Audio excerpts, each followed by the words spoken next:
Hey, and welcome to the Google Education Group for Utah. As you're popping in here, we'll probably get started in just a few moments, but just wanted to say welcome, especially if you're watching live on YouTube. It's exciting for us, and we're looking forward to being here. We're just going to wait for a few more people to pop in, so I'm just going to wait for Matt to let me know how that's going. So until that happens, just feel free to hang out for a second.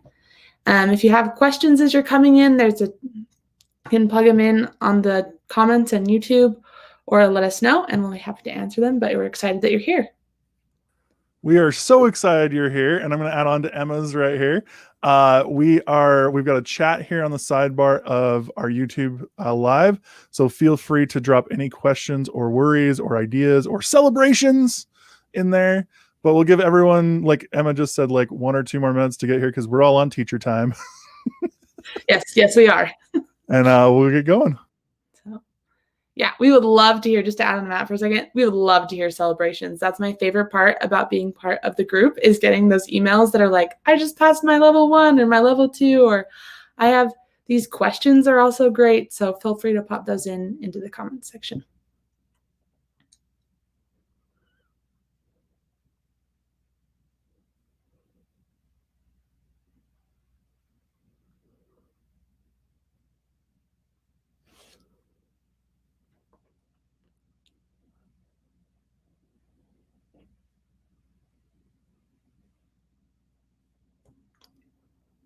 Excited to have people here. Thanks for popping in. It's exciting for us too, because we get to stream this live, which is a new experience for me, but looking forward to it. We're just going to give it maybe like 1 more minute and then we'll get started.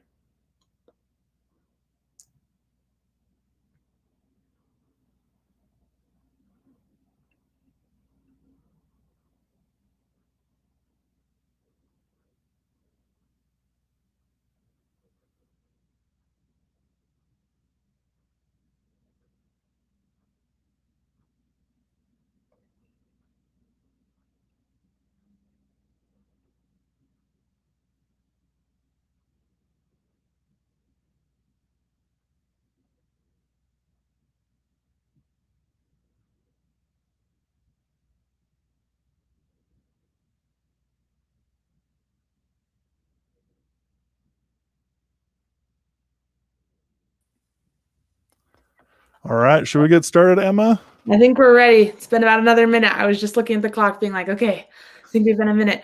Hopefully people are popping in. Welcome to the Google Education Group. This is our monthly meeting, and we're so excited that you're here, especially to connect with Utah educators across the state is always my favorite thing. I love seeing the projects and ideas that you have. And today we have a super great agenda. I'm really excited about it. So just a brief introduction. My name's Emma Moss. I am the Inspire captain for the group, and I'm the one that's hosting this meeting today. Matt is on the back end helping out with our streaming, and so you'll see him pop in and out today. Super grateful for that. Thanks, Matt. You're awesome. Here's a little bit about me. I am an ISTE certified educator, currently on the Google level 1, almost have my level 2, but I'm finishing my master's degree. So once I finish that, I can shift focus back to getting those Google certifications. I was the Utah Teacher of the Year runner-up this last year, so for 2021. And I just love all things education, and especially all things Google. I think that Google really empowers our students with voice and helps us integrate and connect things in. So that's kind of what our agenda is today. We're going to talk about those integrations and how you can help support your students. So here's kind of our agenda for today. Hopefully you feel welcome. Again, if you're popping in a little late, there is that comment area on the sidebar on YouTube, and we would love to have you put comments or questions or celebrations or just anything you're wondering about. Matt will be there monitoring. I'll probably pop in and look as well a couple of times, so feel free to put questions there. We have some great presentations today. Matt's going to help present with Kelly's end. First, the Canvas integration, which I personally am a Canvas user. I love Canvas. I love the way that Google tools integrate with them. Jana's going to help with our Nearpod integration. Then Matt will swing back around, cover Google Classroom updates, and I'm just going to give you some quick tips for Google Chrome organization, and then we'll close up. So with that, I'm going to turn the time over to Matt and let him jump in on our stream and let him share with you what Kelly had prepared today with Canvas integration. All right. Very nice to see everyone here. It's very, very exciting to be here for our monthly meeting and to do all sorts of fun stuff here with everyone on Google Educator Group Utah. If you're a Canvas user and you're using Google, feel free to drop that in the chat. We would love to see what you're using in terms of Canvas and Google, what kind of ideas you have, or if you're like, wow, Matt did that a weird way, feel free to share that as well. Um, with that said, I am a big fan of integrations that Canvas has inside of, or Google has inside of Canvas. It is such a great pairing of tool sets because we get the expansive tools of what's going on with Google, but then we also get all these amazing tool sets with Canvas, and it's just a fantastic pairing for both tools to work together. So I'm going to jump over. I'm going to go ahead and share my screen really quick and get you guys all set up on that. Turn that one off. Oh, that was the right one. Dang it. There we go. Hopefully that's right. Everyone can see that. There we go. All right. So I am in my Canvas course. There's just a couple things that we want to have you be aware of with Google and with the wonderful things that we're doing inside of Canvas. So one of the first things I always talk about is if we're going to try something new out, have a course where you can try things out at. So in a lot of districts, areas, you have a wonderful button on down here that says start a new course, or you might have a sandbox course. And that allows you to try new things, do new things without messing up anything with the course with students in it. So I have one down here that I just call, let's see, getting started with Canvas. And it's just like my mess around, have fun, try things out course. So we're going to look at 3 different integrations with Google really quickly to try a couple different cool things out with it. So the first thing is down here in your settings. If you go over to navigation, you can see that you have your Google Drive possibly there. Now, remember, it depends on your district, depends on your area, what your admin have turned on or off or added to your Google account. But this is a pretty standard one that a lot of people have. What this allows you and your students to do is be able to access your Google Drive inside of Canvas directly from there. So it's like a one-stop shop. Now, it doesn't let them turn in the assignments from there. We'll get to that in a minute, but it's a great little feature to kind of build off of. And I love having that in there because, again, if I can, I want my students to stay in one spot. I want them to be able to do Google Drive. I want them to be able to do Scribble, all these different tools that we have in one spot. The second integration is if we're going to just go to an assignment, and I'm just going to start a brand new assignment because both the integrations I want to look at next are inside of here. So the first one is right on our rich content editor right here in the middle. So again, if your district LEA, if your school has this turned on, you're going to see a little extension under your plug right here. So it's right in the middle of your toolbar. Boom, right there. It looks like a little electrical plug. And you'll see I have Google Apps, Google Drive, and YouTube right there. So if I hit any of these, I can drop something from my Google Drive, I can grab something from a Google app, or I can grab YouTube as well and grab a video from, like, let's say, I don't know, UEN and maybe GEGUtah and see what we got. Oh, hey, look, there's their training from last week. I'm going to embed that right there on that page, and it's ready to go.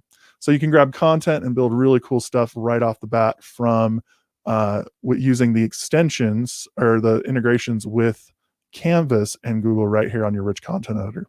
The last one that a lot of teachers are going to find hugely functional for them, particularly if you are a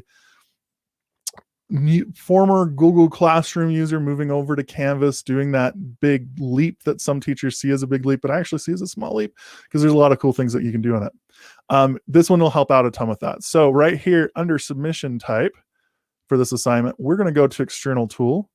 And if we hit find, then we can go in and see our external tools, the things that we're going to be able to pull in from other places. So with that said, I have 2 of these in here. One that's a Google Docs Clouds assignment, which allows me to bring a document into my Google Classroom and be ready to go. Or I have Google Assignments LTI 1.3, which is basically going to go into my Google Drive and be able to pull in an assignment, make a copy for my students, and then I'll be able to grade it as if I'm in Google Classroom and send that grade once I return it back to the students to Canvas. So again, once I score it and return it to the students, those points go straight over into my Canvas account, which is super cool and makes it really simple for everyone to work with. So if I just select that, it's going to pull up this. It's going to pull up my drive here. It's going to ask me to sign in and then give me this wonderful background here where I can attach an assignment. I'm just going to attach a PowerPoint that I have, or slide deck that I've created. We'll go with this guy right here. Add it. And then you can change your point value, you can add a due date, and you can create a rubric in here, but also you can check for plagiarism, which is super cool. And then hit create, and that goes directly into Canvas. The students will see a great little LTI and be able to start doing that assignment right inside of Canvas. So 3 great ways to use Google inside of Canvas. Again, navigating with your Google Drive, then you can add YouTube and Google Drive and Google Docs and all sorts of stuff inside your rich content editor. And then you also have the ability to add a Google assignment. So that is a fantastic way to use Google and different things that you can do with it. Right now, I'm going to toss the mic over to Deanna, and she's going to show us some integrations with Nearpod. Okay, hi, it's great to be here. And I'm excited to show you some of the neat features that we have in Nearpod. And I believe I'm sharing, I hope I am right now, my screen, because Matt will let me know. But this is a slide deck that I have in my drive. And the first integration I want to show you is an add-on. It's an add-on for Nearpod. And the way you get that is to go to add-ons, and down here at the bottom, you can add different add-ons to whatever feature in Google you would like to or are using at that time. So you get the add-on. And this one is called Nearpod to Google Slides. And as you can see, it's already installed on mine, but you can install that. Once it's installed, what this add-on does is it connects with your Nearpod account. So you can open Nearpod, and it will open a window over on the side that has all of the interactivity features in Nearpod that you can then add to your slide deck. So if I wanted to add say a fill in the blank activity or a flip grid or memory test or open-ended question, I could click on that open-ended question here. I could type my question in here, and then save it, and it would add that right into my slide deck, right after the slide that I had selected. Once I get finished adding the interactivity features from Nearpod into my slide deck that I want to, then I say save and go to Nearpod. And in Nearpod, it will save this slide deck into my Nearpod account. And they are basically linked. So if I go into this Nearpod, it's going to ask me to sign into my accounts, making sure everything's set up right.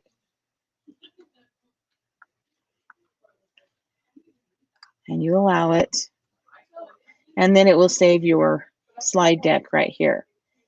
The other integration I want to show you has to do with right inside Nearpod. So now that we're in Nearpod, here what we're going to do is we're going to come down here to this sound and light. And I want to launch this as either a student paste or a live presentation. You're going to have the same icon.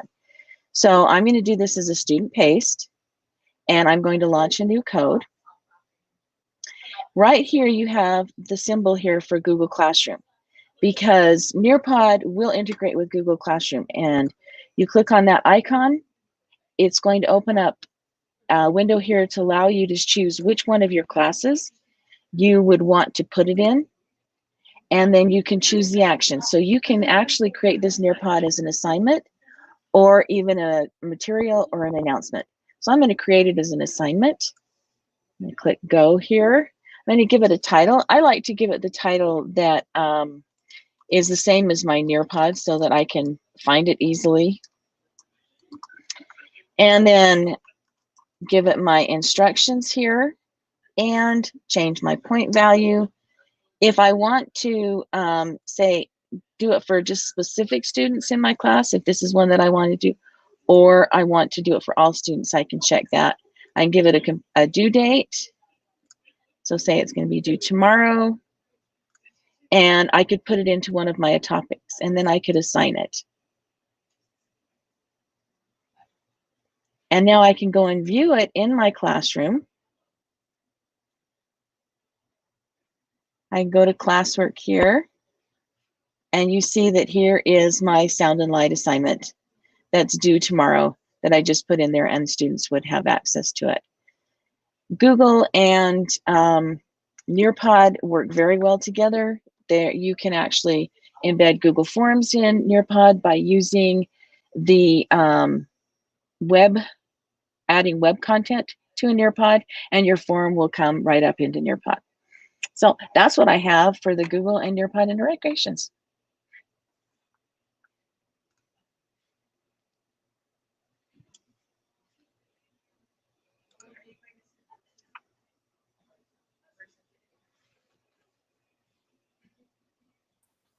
Was I muted?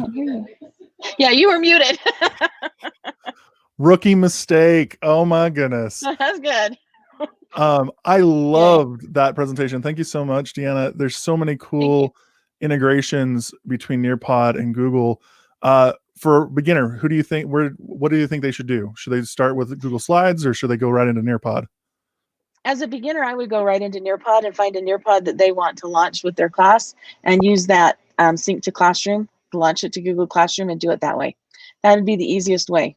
And don't forget that anything in Nearpod that you do, any Nearpod you take from their library, you can actually edit it yourself. So you can go right into it and you can edit it and take out slides you don't want.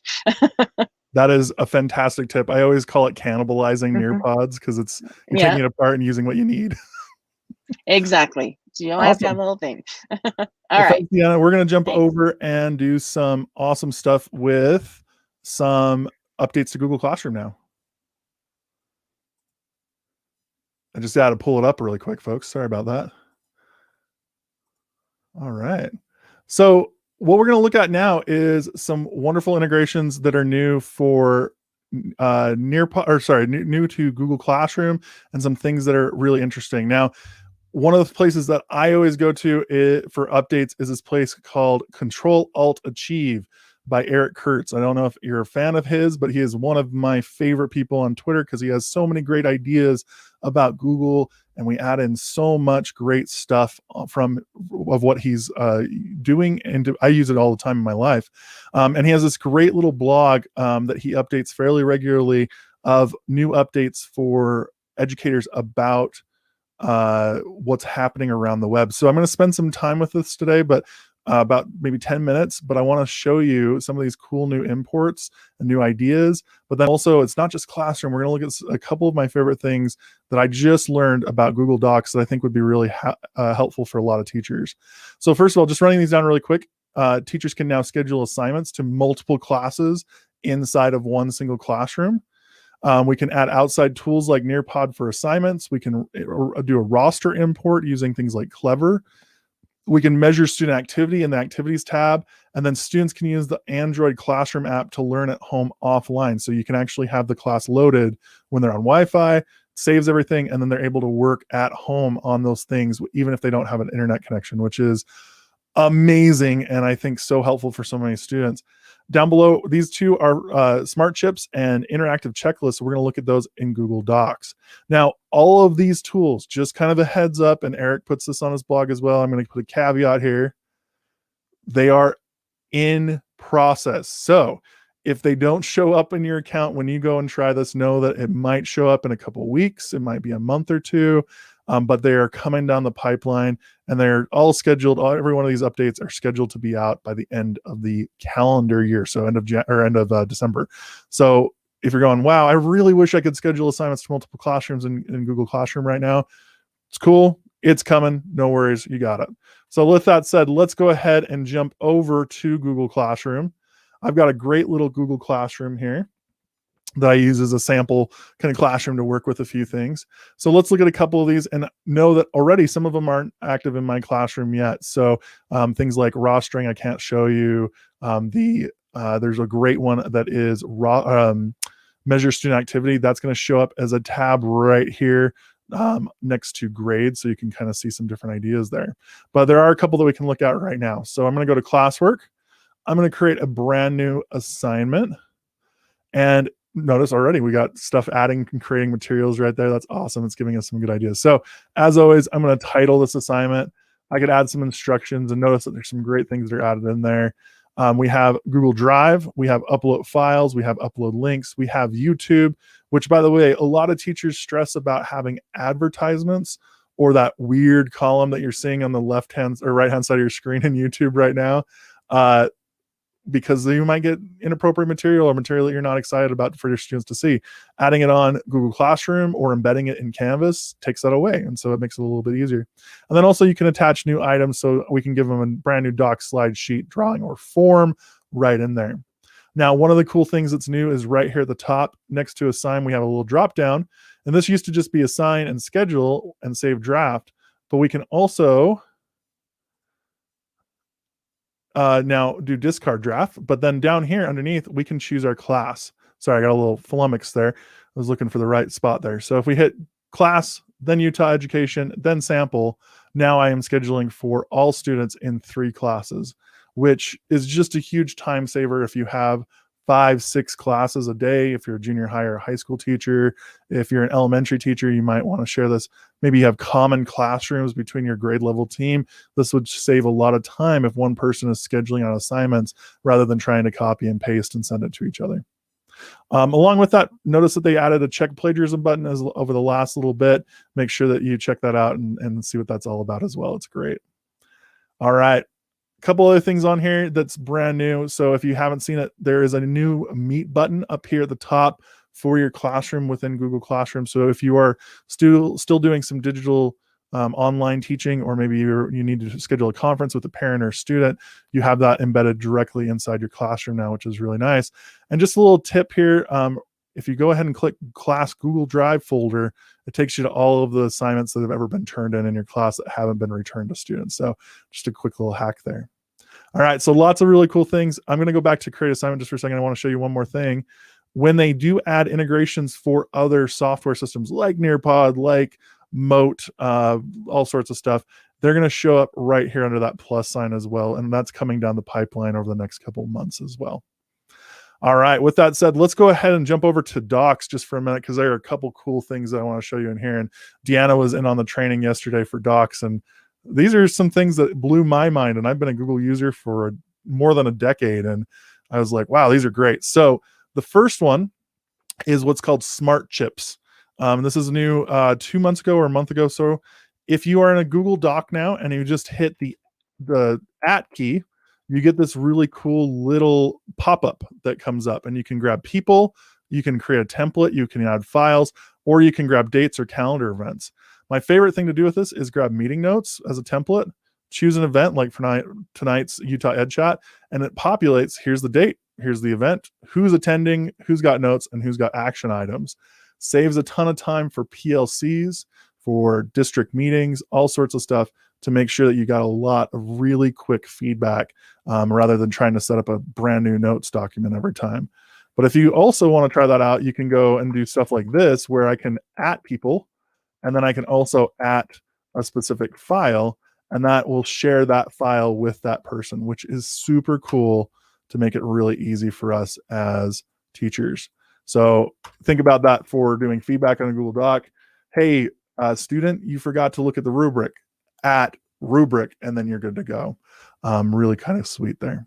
Speaking of rubrics, right here next to the line and spacing and paragraph buttons, and before the bulleted list, there's this new checklist button. It also is hotkeyed to Control-Shift-9. And what this does is it gives you a checklist that you can add rubric pieces to. So like, for instance, I want it to be 3 pages. I want it to be MLA format. And I would like to see 5 sources. Let's just say 5 sources. So I can force copy this and send it out to my students. And as they complete a section of this rubric, they can actually check it off and they're good to go. And if they mess it up and they didn't get it right and they forgot to do something in MLA, you can uncheck it for them and they are good to go. So it gives them a nice, really good checklist very, very quickly to work off of and build something really unique. The last thing is kind of a give me, and it's a quick one, but it's one of my favorite ones. I just presented this on Twitter a couple of hours ago because I thought it was so unique and interesting. We all know about Google Translate and how it's, perfect in its imperfecy, but it's good for what it does. But what's great is that Google Docs has now added that as an add-on, well, not an add-on, as a tool where you can translate the entire document right then and there. So underneath your tools down here to translate document, go ahead and change the title of your document. I'm going to start adding the language that I am going to translate it to. And then just right underneath it gives you the options for the languages that you can translate to. And there are dozens and dozens of languages. So I put Greek. I'm going to grab Greek there, hit translate. And what's nice is that it doesn't translate your document. It actually makes a copy of your document and then translates it there. So really quick, easy tool to work off of and build some really cool things there for your students, for your parents, to build bridges in your communities and really make some cool decisions. All right.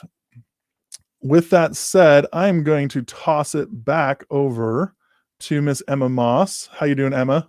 Doing well. I loved the presentation, just what you were talking about with Google Translate.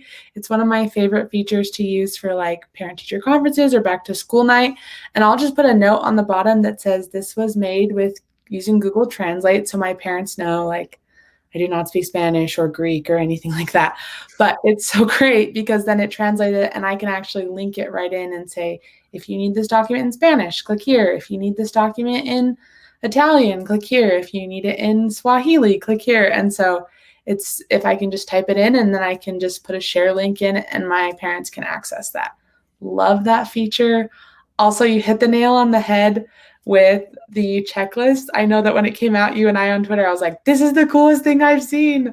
But I love using it with what you were talking about earlier with the Google Cloud assignments in Canvas, because then my students can interactively check in with it and say, okay, is this where I'm at? No, I haven't done that yet. And it makes instructions so much easier to chunk. I work with middle school students, so when I can chunk stuff like that, it makes so much more sense to them and it works so well. So yeah, and going along with that, like I always think about the first week of classes or like the middle point of the year when we have new classes for students and we have to send out our letters to parents and explain what the course is about. And a lot of times we have things that we have to have the parents do, like sign a waiver or help your kid get a food handler's permit or pay a fee or whatever. It'd be great if when you send that document out as a copy, here's a checklist of all those things and they can check it off as they go. So it helps that community member. And then now knowing that it'll do a checklist and you can translate it into any language with one, like 2 or 3 clicks. Oh, so cool. Emma, what do you have for us tonight? So tonight, I just wanted to show you a quick tip. I'm going to share my screen real quick. It may be something that you're already familiar with. Like I said, just a quick tip. We wanted to make sure that when we were doing these, that we had information that everyone could use. And like maybe you're a super advanced Google user, or maybe you're still learning. And so my tip is just with Google Chrome. I showed this to some colleagues across the hall the other day as teachers. I don't know about all of you, but usually I have like a million tabs open because I have like my Canvas open and then I have maybe that video that I'm showing and maybe I have something I'm looking up. And so I just have all of those tabs and it's like, how do I find those and work with that? And so this tip is just about how to organize Google Chrome a little bit better. So if you click on it with 2 fingers or you right click, you can actually add tabs to groups. So if I want to add this to like school, I can make this a school group. I'm going to make it purple and it will actually change those tab colors. If I wanted to make this, say, let's see, I'm going to make a add tab to another group and call this, these are my Google Education group for Utah, and I'm going to make it green maybe because there's green. And I can add these tabs. Oh, that's going to do something funky there. But I can add these tabs and then it keeps them color coded of what's happening. So the way I actually like to do it is I like to organize them by classes. Right now in my schedule, I have 3 different classes I'm teaching. And so I can keep the tabs open by classes. And so it's a really easy, quick thing. Again, if you just click with right click or click with 2 fingers, you can make new groups, add things to different groups, and you can actually move them from group to group. I know the teacher across the hall, what she does is she actually does them by still working on and finished. And so her tabs will actually move throughout the day to help her stay organized. And I thought that was such a fantastic idea. And so it's a simple thing, but I know as teachers, anything we can do to stay more organized, it's great. So that's my quick tip for you to end on that. I just want to I'm going to call Deanna out real quick. Can you pop in real quick again so we could, I just wanted to ask a couple of questions. Since my tip was so fast, I just wanted to know what your favorite feature about Nearpod integration is. Like, I love Nearpod. I love integration. And if you had any advice for those that maybe were more advanced Nearpod users, like features they should check out. Right. Okay. One of the things that I've been playing around with that's really fun is to take and use some of the features like you watch a video and then afterwards you put a Google form in, because the Google form will actually come up in Nearpod as the form and the kids can fill it out right there. And it's just, and you just use that feature where you're doing something where you put in for the web content. So you just take the URL for that you're going to share your form with it, put that into the Nearpod, and it'll come up in the form. Because you can actually use Nearpod. I actually created this. I was doing some app smashing with Google tools and stuff like that, and created a breakout EDU using Nearpod, and used the Google Forms as my locks. And so the students would have to go through and look at something first, like on the video, or they were reading an article or something right in my Nearpod, and then it would take them to the Google form and they'd fill it out to see if they could figure out what the lock was, and then it'd take them back. That's the funnest thing I found so far. Such a neat idea. That's what I love hearing. I know I mentioned earlier, finding things for every level. And so I love to hear, like, this is where, like, Matt kind of asked you, where can you start? And I was like, where can you go? And so I just wanted to cool idea. I've done breakout rooms before, but I never actually thought about integrating them with Nearpod. So now I'm excited to try that. So thanks for letting me call you out and have you pop back in. But I was like, I must. Yeah. Yeah, I'm glad to help. That's something that I've started using because I've done, and also using a Google site, and you can embed your Nearpods in a Google site and then put the site in to another Nearpod that you're having your kids to give them choice and voice. So you could have 4 different Nearpods that are embedded in a page on a Google site, and link that Google site in a Nearpod, and then the kids could have a choice of how they were doing their learning to personalize it some more. That's so neat. Yeah, I've been playing around with some of these Google tools with Nearpod to see how they integrate and fit together. Yeah, I think this is my favorite thing. One of my favorite things about the education group is taking and hearing people's experience, because I really feel like that's how I learn things too. Is just like, I thought of this idea and I wondered, maybe I could do that. So now I'm really excited about what you shared. So thanks for letting me have you pop back. Thanks. I think no problem. Enjoyed it. Yeah, it was great, Deanna. Thank you. I think next up on our agenda, Matt has some business items just to cover. So Matt, if you want to pop back in. Matt, welcome back. Hey, how we doing? Okay. I just gotta say, while you were talking about integrating like breakout rooms and Nearpod and like Nearpod Google and like all these things with escape rooms, I learned how to do a Nearpod within a Nearpod. So it's like Nearpodception, where you can put the link in there, and it blew my mind over the summer, and I've been doing that ever since. It's so much fun to do it that way. My favorite thing is to take like a Google Slides. I probably mentioned this before, but you can publish it as a web page and then put it in as web content.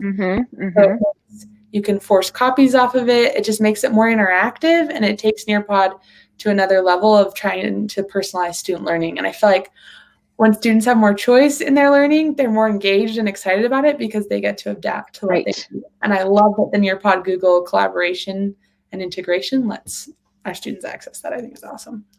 Well, and for teachers that are new to this stuff as well, it's over time you'll learn these skills. We talk about these integrations between Google, Canvas and Nearpod, and there's so many tools out there.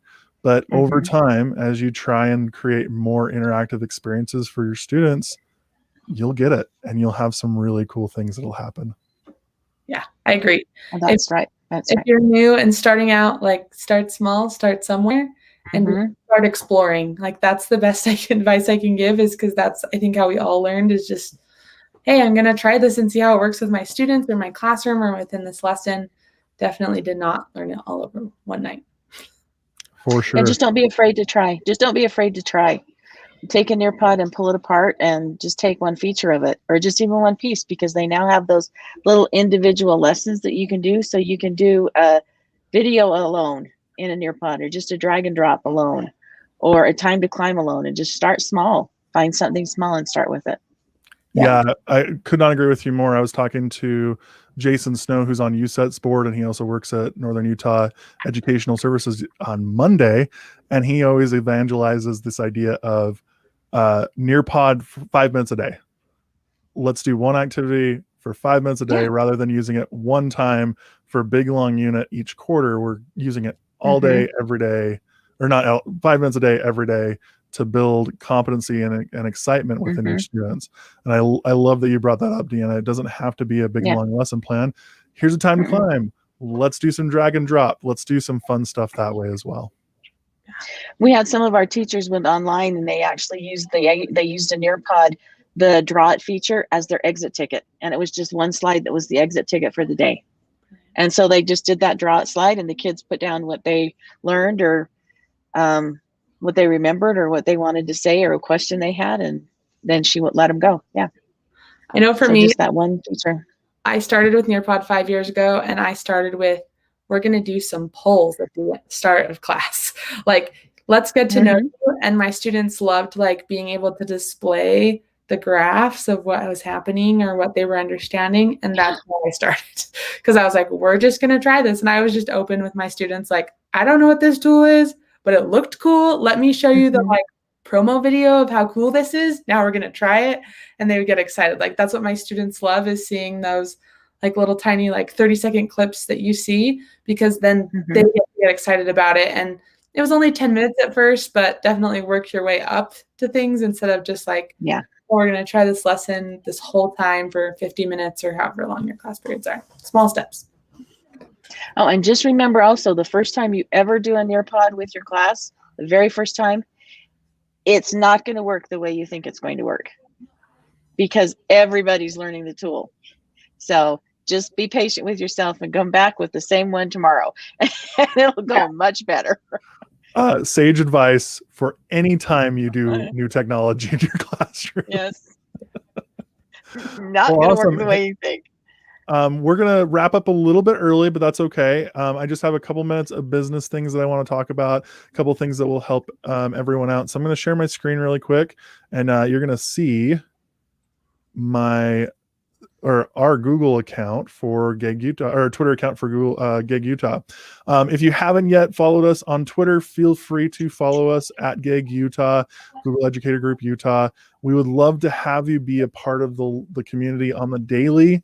But also, if you're not a part of Google Educator Group Utah yet, we would love to have you join as well. So right there on our Twitter bio, I clicked a link there, and this is our Google Educator page.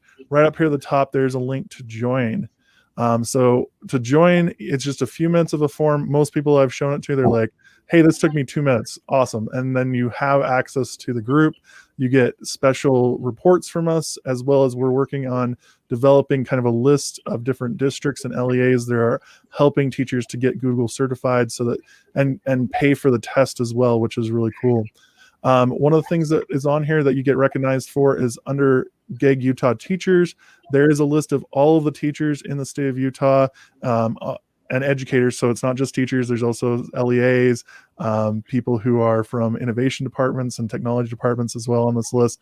But we have them sorted by innovators, by our coaches and trainers, by our level 1, level 2 certified teachers, and then also by people who are working on certification, who would like to get certified.